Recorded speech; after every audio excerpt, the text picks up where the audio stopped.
दिलखुलासमध्ये आपलं मनापासून स्वागत। आज आपल्याशी गप्पा मारण्यासाठी आलेत मराठीमधले ज्येष्ठ आणि धडाडीचे नाट्य निर्माते, फक्त नाट्य निर्मातेच नाहीत तर चित्रपट निर्माते सुद्धा, सुधीर भट। सुधीरजी, आपल्या या कार्यक्रमात मनापासून स्वागत।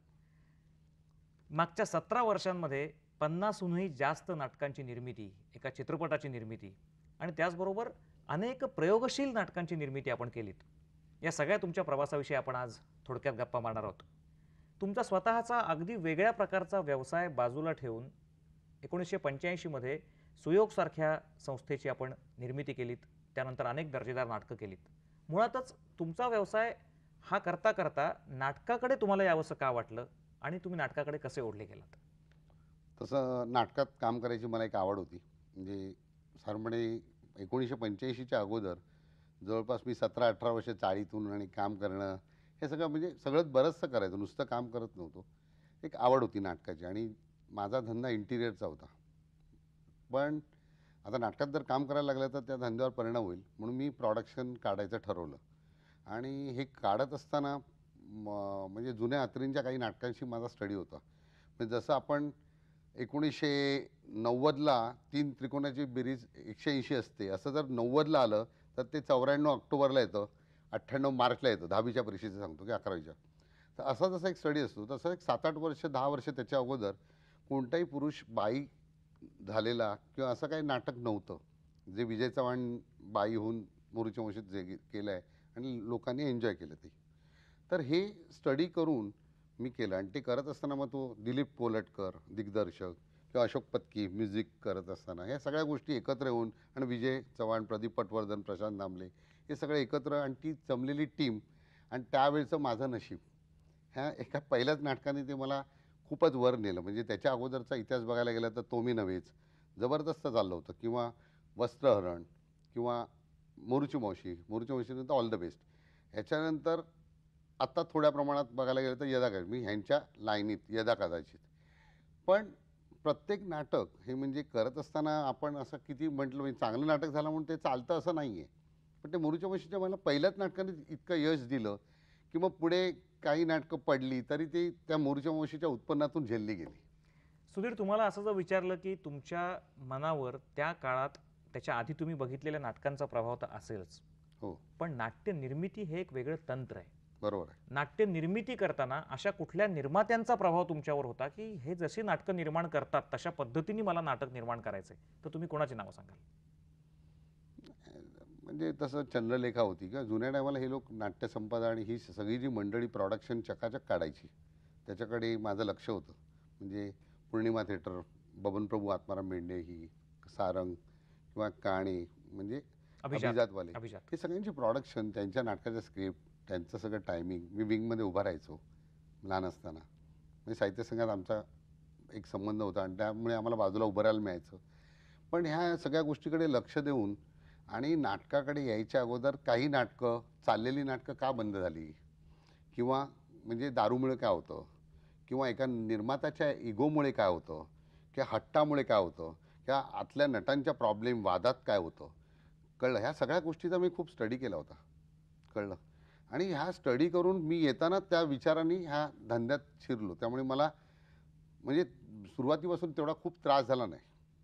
तुमच्या नाटकांमध्ये जर एक बघितलं, तुम्ही जी काही आत्तापर्यंत वेगवेगळ्या प्रकारची नाटकं केलीत त्यामध्ये जर बघितलं तर तुम्ही पुनरुज्जीवित नाटकं केलीत, खूप केली। आचार्य अत्रेंची। हो त्याच्यानंतर तुम्ही काही दर्जेदार अभिजात कलाकृती म्हणून मोडता येतील अशी काही नाटकं केलीत, ज्याच्यामध्ये कलम 302 असेल, सुंदर मी होणार असेल, किंवा गांधी विरुद्ध गांधी असेल, व्यक्तिवल्ली व्यक्तिवल्ली आहे, संध्या छाया आहे, संध्या छाया, हिरवंत आहे, श्रीमंत आहे, बरेचसे नाटक अशी नाटकं तुम्ही केलीत। माझं घर, माझं घर। तर या सगळ्या नाटकांमध्ये सुरुवातीच्या काळात पुनरुज्जीवित नाटकांकडून दर्जेदार नाटक, अभिजात नाटक करताना निवड हा एक प्रकार फार महत्त्वाचा असतो।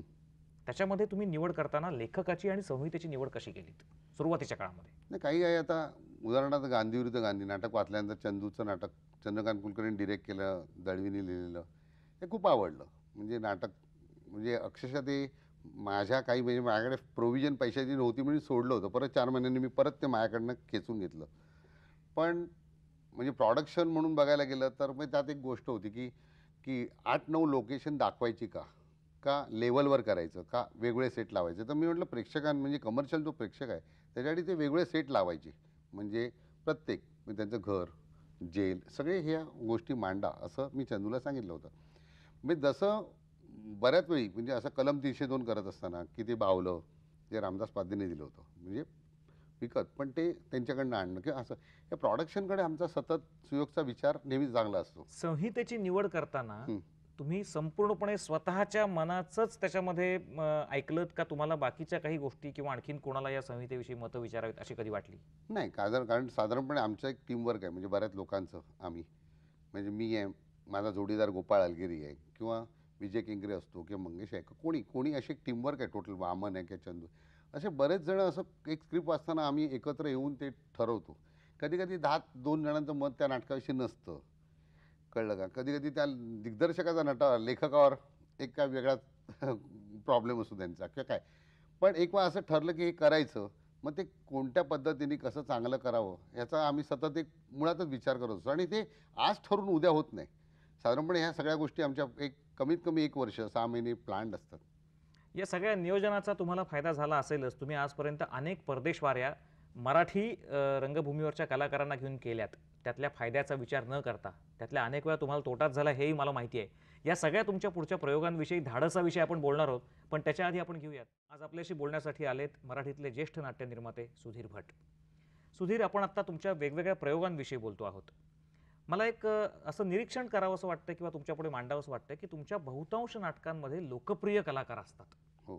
ते लोकप्रिय नाटकामुळे झालेले असतील, चित्रपटामुळे असतील, सिरियल्समुळे असतील, पण जे लोकांना आवडतात, ज्यांच्या नावावर बुकिंग असतं, तर तुम्ही या कलाकारांना मुद्दाम एक चोख व्यावसायिक दृष्टिकोन ठेवूनच घेता का त्यांची त्या संहितेमधली गरज आणि त्यांचं नाव या दोन्ही करता घेता? तुमचा काय तिन्ही दृष्टिकोन आहे? गोष्टी म्हणजे त्यांची गरज, त्यांचं असलेलं नाव आणि म्हणजे टोटल त्या नटाविषयी थोडासा माझा मी त्या नटाचा स्टडी केलेला माझा विषय.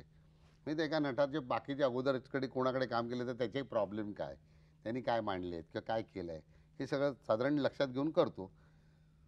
पण म्हणजे हे सगळं करत असताना ह्या सगळ्या गोष्टीचा विचार करूनच करतो. पण हे सगळे प्रचंड बिझी असलेले हं, नटमंडळी हं. ही सुयोगलाच मात्र सलग तारखा देताना किंवा सलग वेळ देताना दिसतात. याच्यामागचं रहस्य काय? एक तर खरं सांगायला गेलं तर माझ्यावर सगळ्या मराठी रंगभूमीवरच्या सगळ्या नटांचं, दिग्दर्शकांचं, सगळ्यांचं म्हणजे अशोक पत्कीपासून ते विजय केंकरे, मंगेशपासून ते सगळी नट, दिग्दर्शक, वामन म्हण, चंदू म्हण, सगळ्यांचं माझ्यावर जबरदस्त प्रेम आहे नटांमध्ये. एक तर माझ्याकडे जवळपास सगळ्या रंगभूमीवरच्या नटांनी कामं केली आहेत, मोठ्या कलाकाराला म्हणजे मोठे जेवढे कलाकार आहेत, म्हणजे मी असं म्हणत नाही ज्यांनी केलं नाही ते छोटे आहेत असं नाही म्हणत, पण बऱ्याच लोकांनी कामं केली आहेत माझ्याकडे. आणि त्यांचं माझ्या स्वभावामुळे, कारण मी कधी नटांकडे निर्माता म्हणून वागत नाही. आम्ही एक झालं ना की एका लेवलला आम्ही मित्रच असतो. मला तुम्हाला एक विचारायचं आहे की तुम्ही आचार्य अत्रेंच्या अनेक नाटकांचं पुनरुज्जीवन केलं. मुळात आचार्य अत्रेंची नाटकं ही त्याही वेळेला प्रचंड चाललेली होती. त्याच्यानंतर तुम्ही नव्हेसारखं नाटक तर अजूनही चाललेलं आहे. आता ते वेगळ्या संचामध्ये येणार आहे. हो. मला एक सांगा, तुम्हाला आचार्य अत्रेंच्याच नाटकांचं पुनरुज्जीवन करावंसं का वाटलं? इतर अनेक जुनी नाटकं होती. नाही, काय झालं, पहिलंच माझं नाटक अत्रेंचं मोरूची मावशी खूप चाललं, पण त्यात लेखकाकडे एक धाव घेतली गेली. मग त्याच्यानंतर मी ब्रह्मचारी, प्रीतिसंगम किंवा लग्नाची बेडी, बरीच नाटकं त्यांची केली. भ्रमाचा भोपळा म्हणजे माझं सगळ्यात आवडतं नाटक म्हणजे भ्रमाचा भोपळा, की आज तशी कॉमेडीच नाही असं मला म्हणत. पण नाटक नाही चाललं, म्हणजे चाललं नाही म्हणजे लोकांना कळत नाही. कधी कधी लोक रविवार दुपारला गर्दी बघतात, लोकांना वाटतं खूप चाललंय, असं नाही. म्हणजे नाटक चालणं म्हणजे सगळ्याच दिवशी ते चांगलं चालणं, ह्याला चालणं म्हणतात. तर बाकीचे एक मोरूची मावशी सोडले तर मग 6-7 नाटकं अत्रेंची, ब्रह्मचारी बीबी कुठलंही तसं चाललं नाही. मला नाही. प्रीतिसंगम बद्दल तुम्हाला विचारायचं आहे की तुम्ही त्या नाटकाकरता खूप हो. कष्ट केलेत, मेहनत केलीत, पैसेही त्याच्यामध्ये खूप तुमचे खूप गुंतलेले होते. त्याच्यामध्ये प्रयोग चांगला होता, संगीत उत्तम होतं. त्याच्यात संगीत होतं, त्याच्यात नेपथ्य होतं, त्याच्यात ट्रिक सीन होते, त्याच्यात गाणी होती, त्याच्यात म्हणजे देव सगळं म्हणजे विठ्ठल रखुमाई सगळं म्हणजे देवाचा प्रेक्षकाला भाग पण बांधून होता. ठेवण्याकरता सगळं जे सगळं होतं, पण ते चाललं आणि का नाही? बेसिकली त्यात सून आणि सासूचं भांडण मिळणं सगळे विषय असताना ते झालं नाही. बरं, तुमची जाहिरातही खूप चांगली असते. अप्रतिम होती. मग का चाललं का नाही नाटक? म्हणजे काय, एक सांगतो का, नाटक कुठलंही चाललं किंवा न चालणं, ते चालणं हे त्या नाटकाच्या पहिल्या प्रयोगापासूनच नशिबावरच अवलंबून असतं. म्हणजे मी किती आता प्रीतिसंगम किंवा भ्रमाचा उपळा किंवा एकदा पावा करून अशा चांगल्या म्हणजे गांधी विरुद्ध गांधी अशा नाटकावर किती मेहनत करो, त्याचा रिपोर्ट चांगला आहे हो किंवा त्याची पब्लिसिटी चांगलं हो, पण शेवटी नाटक चालणं हे नशिबावरच आहे. तुम्हाला एक खाजगी गोष्ट विचारतो. सांगावीशी वाटली तर सांगा. नाटक सुरू करायच्या आधी तुम्ही मुहूर्त बघता का आणि त्या नाटकाची म्हणून कुंडली बांधता का? जसं एखादी रेस असते घोड्याची, त्यात काही ठिकाणी जगामध्ये असंही चालतं की त्या घोड्याची कुंडली काढली जाते. तसं तुम्ही नाटकाची कुंडली काढता. नाही, मी कधी कुंडली काढत नाही. पण बेसिकली नुसतं म्हणजे आता आपल्याला माहिती आहे की नाही की आज अमावास्या आहे. मग आज अमावास्याला मग मुहूर्त करायला जातं. मी मुळात नाटकाचं मुहूर्तविरी तसं करत नाही. कारण काय झालं, सुरुवातीला 4-5-6 नाटकाच्या वेळेला खूप मोठमोठे मुहूर्त करायचो. आणि ते जेव्हा तालीम सुरू व्हायची ते 10तले ना 4-6 नट गळले जायचे. मग परत त्या मुहूर्ताला काय अर्थ राहायचा नाही. म्हणून मी मुहूर्तवेळी तसं करत नाही. आणि मग नाटक ओपन करत असताना एक तालमीची किंवा रंगीत तालमी ह्या एका पॉईंटला आल्या की मग नाटक ओपन करतो. मी त्यात तो दिवस बेसिकली फक्त अमावास्या आहे का नाही एवढं बघतो. पण मला असं वाटतं मधल्या एका नाटकात मी चुकून अमावास्यालाच नाटक ओपन केलं. म्हणजे मी असं म्हणत नाही ते अमावास्याला केलं म्हणून नाही चाललं, असं काय मी धरत नाही. मला एक सांगा, आजकाल चित्रपटांमध्ये जे गणित आले की एखादा चित्रपट काढल्यानंतर त्याच्या 150 प्रिंट्स रिलीज करायच्या संपूर्ण भारतामध्ये. मराठी? आणि नाही हिंदी चित्रपटांमध्ये. आणि तो समजा 1.5 आठवडे किंवा 2 आठवडे जरी चालला तरी त्या निर्मात्याचे पैसे सगळे वसूल झालेले असतात. तसं मराठी नाटकांचं यशस्वी होण्याचं गणित तुम्ही नेमकं काय मानता, की काय झालं म्हणजे नाटक यशस्वी झालं असं तुम्ही समजता? म्हणजे आता एक नाटक चाललंय आणि ते रविवार बिवारला चाललंय की शनिवारला झालंय, पण एक ऑड डे सकाळ शिवाजी किंवा ऑड डे सकाळ दीनानाथ, जेव्हा दिवाळीची सुट्टी नाही किंवा एप्रिल मेची सुट्टी नाही, अशा वेळी जर ऑड डे सकाळ गडकरी, ऑड डे सकाळ शिवाजी किंवा ऑड डे सकाळ दीनानाथ, की अशा वेळी ते नाटक जर हाऊसफुल जाईल तर ते चाललं म्हणायला हरकत नाही. आणि अशी किती प्रयोगांपर्यंत तुम्ही वाट बघता? नाही, आता काय झालं सध्याला इतके म्हणजे खर्च वाढले आहेत की म्हणजे कॉमेडी नाटक असेल तर एका पॉईंटला खूप वाढतो. गांधी विरुद्ध गांधी 150 प्रयोगापर्यंत वाढ बघितली. पण कधी कधी खूप पैसे जातात. त्यामुळे आता एक नाही चाललं ना तर 50, 75, 80, 100पर्यंत बघतो आणि बंद करतो. मला एक सांगा, 85 मध्ये ज्या वेळेला तुम्ही सुयोग सुरू केली, सुयोग सारखी संस्था सुरू केली, त्यांनी नाट्य निर्मितीला सुरुवात केली, त्यावेळेचा नाट्य निर्मितीचा खर्च आणि आजचा नाट्य निर्मितीचा खर्च, एक दर्जेदार सामाजिक मराठी नाटक जर करायचं झालं तर या खर्चातला फरक काय सांगाल तिप्पटीने तुम्ही? झालाय जवळपास. त्यावेळेला साधारणतः किती पैशामध्ये नाटक होत होतं 85च्या आसपास? 1,00,000-1,15,00,000 नाटक व्हायचं तेव्हा. आता ॲव्हरेज नाटक म्हणजे आता काय आलं, आमच्याकडे बरीच नाटकं आळीपाळीने म्युझिकल असतात. त्यामुळे म्युझिकल नाटकं असेल तर मग त्या म्युझिकला गाण्याला खर्च म्हणजे आता उद्या एका लग्नाची गोष्ट, प्रियतमा, श्री तशीच सौ, बरीच म्युझिकल नाटकं आहेत. तर ते अशा वेळी नाटकाला खर्च जास्त येतो. अशी बायको हवी बरीच. आता अशोक पत्कीने आमची जवळपास नुसती अशोकरीत माझी 52 नाटकं म्युझिक केलीत. 52. संगीतबद्ध हो, केली. एकच नाटक अनंत अंबेमलनी केलं. ते म्हणजे माझं, तू मगाशी उल्लेख नाही केलास पण ते उडून जा पाखरा, वन फ्लेवर ककूजनेस, हो हो. That is suppose to be अफलातून नाटक होतं. म्हणजे खरंच ग्रेट नाटक होतं. दिलीपनी बसवलं होतं आणि वसंत कामतांनी लिहिलं होतं. पण ते नाही चाललं. आम्ही 16-18 प्रयोगात बंद केलं ते. मला एक सांगा, की तुम्ही जेव्हा असा प्रचंड खर्च करून, म्हणजे काही लाखांचा खर्च, काही महिन्यांची तालीम आणि एक 30 ते 40 जणांची मोठ बांधून त्यांच्यावर कष्ट आणि मेहनत घेऊन केलेलं नाटक, हे जेव्हा 15, 16, 17, 18, 20 प्रयोगात बंद पडतं तेव्हा तुम्हाला निराशा वाटत नाही? हो, सॉलिड फ्रस्ट्रेशन येतं. आणि कधी फ्रस्ट्रेशन येतं की कधी कधी मी कोणाला असं म्हणत नाही की कोणाचं तरी फालतू नाटक चालतं, पण काही काही फालतू इतक्या नाटकाला कधी कधी तुफान बुकिंग असतं. आणि एका बाजूला आपलं नाटक जेव्हा एवढा मोठा प्रोजेक्ट पडतो तेव्हा ना ते म्हणजे अमेरिकेतल्या ज्या 2 बिल्डिंग पडल्या तसं आमची कधी कधी परिस्थिती होते. म्हणजे खरं इतकं म्हणजे त्या नाटकामध्ये 1-1.5 वर्षाची मेहनत असते त्या स्क्रिप्टवर, त्या नटांवर, त्यांच्या तालमी, आणि ते त्याचे रिपोर्ट, ते नाटकाचे रिपोर्ट सगळे डोळ्यासमोर दिसतात आणि तरी पण ते नाटक चालत नाही. सुधीर, तुमच्या या सगळ्या प्रयोगशील आणि धडाडीच्या कारकिर्दीबद्दल, नाटकातल्या नटांच्या वाटचालीबद्दल, त्यांच्या ॲटिट्यूड्सबद्दल तुमची काही खास मतं आहेत, ती आपण आत्ता बोलणार आहोत याच कार्यक्रमाच्या लगेचच होणार याच्या पुढच्या भागात. पण त्याच्या आधी आपण घेऊयात, आज आपल्याशी बोलण्यासाठी आले ज्येष्ठ नाट्य निर्माते आणि चित्रपट निर्माते सुद्धा सुधीर भट. सुधीर, तुमच्या या सगळ्या वाटचालीमध्ये एका विशिष्ट टप्प्यावर तुम्हाला चित्रपट निर्मिती करावीशी वाटली आणि आपली माणसासारखा एक अतिशय नितांत सुंदर चित्रपट आपण निर्माण केलात. ही तुमची महत्वाकांक्षा असणं यात काहीच वावगं नाही, कारण नाट्य निर्मितीनंतर चित्रपट निर्मिती हा एक प्रवास असतो, तो टप्पा असतो. या निर्मितीचा तुमचा अनुभव हा सुखद होता का निराशाजनक होता, कसा होता नेमका? म्हणजे त्या पिक्चरला अवॉर्ड मिळालं, एक गोष्ट तेवढ्यापुरती, अवॉर्ड मिळण्यापुरती ती गोष्ट चांगली होती. म्हणजे अशोक पत्कीला मिळालं, जे गाणं आमचं न कळता असे ऊन मागून येते, एका गाण्यावर त्याला अवॉर्ड मिळालं. दुसरी गोष्ट म्हणजे या नाटकात, म्हणजे मी नाटकात असल्यामुळे ना, निर्माता असल्यामुळे Ashok Saraf, Reema, Renuka, Mohan Joshi, Sudhir Joshi, Prashant Damle, Prajakta Kulkarni, Sachin Khedekar, star cast. Total star cast होती. आणि मराठी पिक्चर म्हणजे कुठेही तोकडे स्कर्ट किंवा काही असं कुठेही सीन नव्हते की ज्यांनी आपलं मराठी पण पिक्चरमधलं जाईल असं नव्हतं. चांगला फॅमिली सब्जेक्ट होता आणि एवढं करून तो पिक्चर चालला नाही. मग त्याच्यानंतर मी परत त्या वाटेने गेलो. दर्जेदार निर्मिती, चांगला त्याच्यावर केलेला खर्च, चांगली मेहनत असून मराठी प्रेक्षक अशा निर्मितीकडे पाठ का फिरवत असावं? तुमचं कारण तुम्हाला काय वाटतं? मला असं वाटतं की जुन्या टायमाला जे फॅमिली सब्जेक्ट होते, कळलं का, की राजा परांजपे, राजा गोसावी आणि हे सगळी जी मंडळी मोठी, शरद तळवलकर, ह्यांच्या मराठी पिक्चर बघत असताना आपला एक मराठीपणा त्यात वाटायचा, कळलं.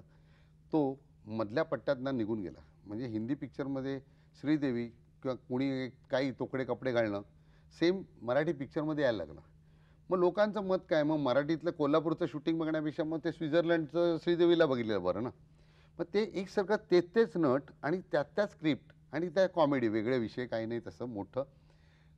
माहीत नाही मला, तुम्ही म्हणत नाही असं की वेगळे विषय नाही, पण काय माहीत नाही, पण ती प्रेक्षक यायचीच बंद झाली. एक बाजारू स्वरूप त्या या व्यवसायाला आलेलं आहे. म्हणजे उदाहरणार्थ रंगभूमीच्या थिएटर्सच्या तारखा मिळवणं किंवा कलाकारांच्या तारखा मिळवणं. तर या स्वरूपाविषयी तुमचं मत काय? आत्ता नेमकी परिस्थिती काय असं तुम्हाला वाटतं? माझी तशी थिएटर म्हणा, सगळ्या छोट्या मोठ्या निर्मात्यांशी माझं तरी रिलेशन खूप चांगलं आहे. त्यामुळे तारखांना आम्ही बऱ्यापैकी किंग आहोत. किंग आहोत किंग इन सेन्स, पण त्यात आमची मेहनत पण आहे. नुसतं किंग आणि क्वीन नाही, की आम्ही सतत नटांच्या तारखा, थिएटरच्या तारखा घेऊन आम्ही रात्री झोपतो आणि सकाळी उठतो. आणि मी माझं सांगतो, मी आणि माझा जोडीदार गोपाळ आम्ही कंटिन्यूस त्याच्यावर काम करत असतो. मला नटांपेक्षा जास्त बॅकस्टेजवाल्यांची काळजी असते. म्हणजे आमच्या बॅकस्टेजला जवळपास 50 माणसं काम करतात. नाटकं नाही झाली तर त्यांना काय मिळत नाही. इथे काय मंथली पगार नाही, तो पर शो नाईटचा असतं सगळं. आणि ते शो नाही झाले तर सगळ्यात दुःख मला त्यांच्याकडे बघून होतं. मला सांगा, तुम्हाला आणखीन एका गोष्टीचं एक सोस म्हणा किंवा एक थोडीशी हाऊस अशी दिसते तुमच्या या सगळ्या वाटचालीकडे बघितली, ते म्हणजे परदेशवाऱ्या करण्याची. मराठी रंगभूमीवरच्या कुठल्याही संस्थेने सतत वारंवार केल्या नसतील अशा 3 ते 5 परदेशवाऱ्या तुम्ही केल्यात आणि एक नाटक नाही तर 4-4, 5-5 नाटकं घेऊन तुम्ही तिकडे गेलात आणि तिथे प्रयोग केलेत. तुमच्या संस्थेच्या नावावर आणखीन विक्रम सुद्धा आहेत की तुम्ही एकाच वेळेला 9 ठिकाणी वेगवेगळ्या नाटकांचे प्रयोग केले, असे विक्रमी सुयोगनी केलेले आहेत. या आता त्यातला एक विक्रम असा होता मागे, की एकाच दिवशी एकाच वेळी मी 3 वेगवेगळ्या थिएटरला एकाच वेळी 3 नाटकं ओपन केली. एक दुसरं म्हणजे एकाच वर्षात मी 6 प्रोडक्शन काढलेली. तिसरा विक्रम असा होता की 1 जानेवारीला वर्धापन दिवशी मी 9 नाटकाचे वेगवेगळे प्रयोग केले. एका नाटकाचे 3 नाही, 9 वेगवेगळ्या नाटकांचे वेगळे प्रयोग केले. आणि यावर्षी मी आतापर्यंत जवळपास 6-7 नाटकं काढली आणि आता येणाऱ्या ह्याच्यात माझी 4 नाटकं येतात, 4 ते 5. ते 4-1 नाटकं डिसेंबरपर्यंत येत आहेत. ह्या वर्षात माझा जो विक्रम आहे की जवळपास 10 नाटकं प्रोडक्शन एका वर्षात काढणं, हा विक्रम म्हणजे कठीण आहे कुणाला. परदेशवाऱ्या तुम्हाला का कराव्याशा वाटतात सारख्या? असं नाही, गुजराती किंवा हिंदी नाटकं सतत फॉरेनला जात असतात. म्हणजे गुजराती नाटकं वर्षाला 7 नाटकं अमेरिकेला जातात किंवा 6 जातात. आणि आपल्या इतक्या वर्षात काहीच आपलं मराठी नाटक काही घडतच नाही. म्हणजे एक नागपूर इकडे गेलं तर असं म्हणजे सोलापूर ह्याच्या पलीकडे काय होत नाही, कळलं का. तर मला असं सतत वाटायचं की मराठी नटांनी काय एवढंच करायचं का, म्हणून मी हे सगळे प्रयत्न सुरू केले 97 पासून. आणि मग एक नाटक करून आलो, मग त्याच्यानंतर मी 4 नाटकाचा महोत्सव करायला लागलो. आता ह्याच्यात कधीच पैसे मिळाले नाहीत, मुळात सांगतो. पण हा दौरा मात्र जो आता झाला तो मात्र जरा थोडा कठीण झाला, आर्थिकदृष्ट्या खूपच वाईट झाला. म्हणजे त्यात आमची काय चूक आहे असं नाही, कारण नाती गोती, प्रियतमा, माझं घर आणि हिस्त प्रेमाची गंमत 4ही नाटकं चांगली होती. म्हणजे हिस्त प्रेमाची गंमत तर इथे चांगलं चाललेलं नाटक मी घेऊन गेलो तिकडे. म्हणजे प्रियतमा म्हणा, प्रशांत आहे किंवा दिलीप प्रवळकर, रीमा होती, म्हणजे कुठे काही प्रॉब्लेम नव्हतं. पण तिकडची आर्थिक मंदी होती, त्यामुळे आता मला नाही वाटत मी परत कधी असा 4 नाटकाचा महोत्सव घेऊन जाईन कधी. मला एक सांगा की तुमच्या नाटकातून पुढे नावारूपाला आलेले असे अनेक कलाकार आहेत. आता बदलतं वातावरण, बदलती माध्यमं लक्षात घेताना तुमच्या नाटकांमध्ये आल्यानंतर त्यांना सिरियल्स मिळतात, त्यांना चित्रपट मिळतात, ते तिकडे जातात. तेव्हा अशा या तरुण कलावंत मंडळींच्या काही त्यांच्या ॲटिट्यूडमध्ये बदल होतो, त्याच्यामुळे ते जुन्या गोष्टी विसरतात, असं काही तुम्हाला निदर्शनाला आलंय का? हो, होतं म्हणजे काय होतं, कधी एका नाटकाला किंवा एका नवीन नटाला आपण कधीतरी ब्रेक दिला, ब्रेक दिला तर कुठेतरी तो सिरियलमध्ये इकडे तिकडे विचारला जातो. आणि तो जेव्हा जातो ना, तो कधी कधी बऱ्याच वेळा तो निर्मात्यांना विसरूनच जातो, कळलं का.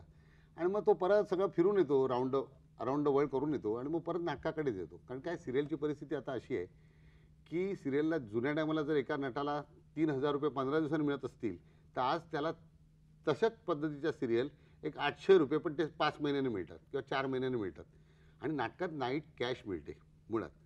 पण आता सिरियलमुळे आता प्रॉब्लेम असा झाला आहे आमचा सध्याला, की सगळे नट टी व्हीवर इतके एक्सपोज झाले आहेत आणि त्या सिरियलमध्ये आम्ही असं नाही म्हणत की सगळ्या सिरियल चांगल्या असतात का वाईट असतात, पण जवळपास 70% सिरियल टुकार असतात. तर त्या टुकार सिरियलमध्ये ती नट असल्यामुळे की त्या नटांना बघायला परत प्रेक्षक थिएटरकडे येत नाही. इतके वर्ष या क्षेत्रामध्ये आहात, तुम्हाला कधी नाट्य परिषदेचं नाट्य संमेलनाचं अध्यक्ष वगैरे व्हावं असं नाही वाटलं का? पण मला कधी असं नाही वाटत की काहीतरी पद घ्यावं म्हणजे अध्यक्ष व्हावं. मी सतत काही ना काहीतरी काम करतच आलो आहे. म्हणजे उदाहरणार्थ निर्माता संघ का असं, पण रंगभूमीसाठी आज मी आपले मांडके डॉक्टर मांडकेंना 1.5 लाख रुपये दिले.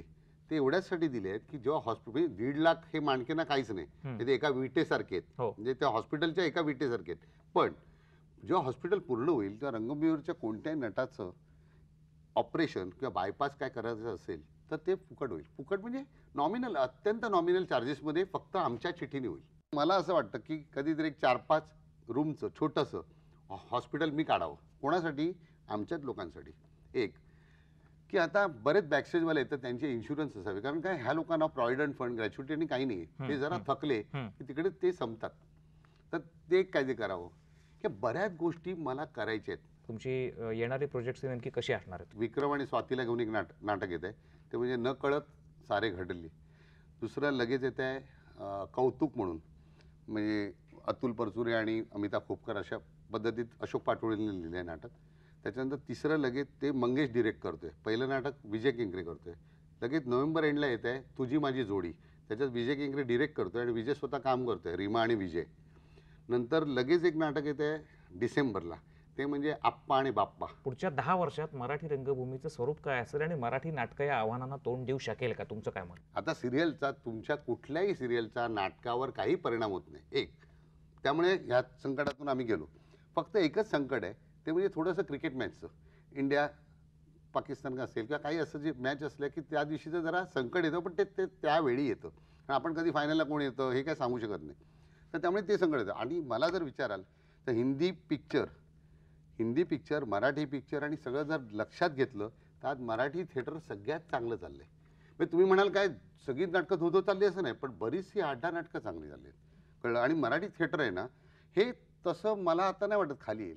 कारण एक मिनिट, त्याच्यात एक मुद्दा असा आहे, म्हणजे बघ, दर वर्षाला तू मार्क केलंस तर 10 ते 15 हिंदी चित्रपटाची थिएटर्स बंद होत आहेत, बरोबर आहे? आणि दर वर्षाला एक किमान मराठी नवीन थिएटर महाराष्ट्रात होते. बरोबर. याचा अर्थ म्हणजे आमचं बरं चाललंय. म्हणजे बरं चाललं इन सेन्स वाईट चाललं नाही. या सगळ्या तुमच्या वाटचालीबद्दल आम्हाला सगळ्यांना कौतुक आहे. तुम्ही अशीच दर्जेदार नाटकं आम्हाला द्यावीत, आम्ही ती पाहावी आणि तुमच्या पुढच्या वाटचालीसाठी सुद्धा तुम्हाला आम्ही अल्फा मराठी वाहिनीतर्फे आमच्या असंख्य दर्शकांतर्फे शुभेच्छा देतो. आज तुम्ही इथे आलात आणि तुमच्या नेहमीच्या स्वभावाप्रमाणेच मनमोकळी खुली चर्चा केलीत आणि दिलखुलास चर्चा केलीत, त्याबद्दल तुमचे मनापासून आभार.